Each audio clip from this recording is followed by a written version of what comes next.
Hi! In front of me is NOKIA T21 and today I would like to show you how you can resize font on this tablet.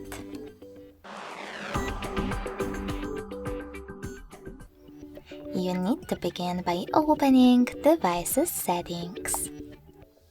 In Settings, scroll down just a bit and click on Display. After that, scroll down again, tap on font size, and swipe left or right on this slider in order to adjust it. When you're ready, go back. As you can see, after that, the size of my font has changed. Thanks so much for watching. If you enjoyed this video, smash that like button, comment, and subscribe. Bye!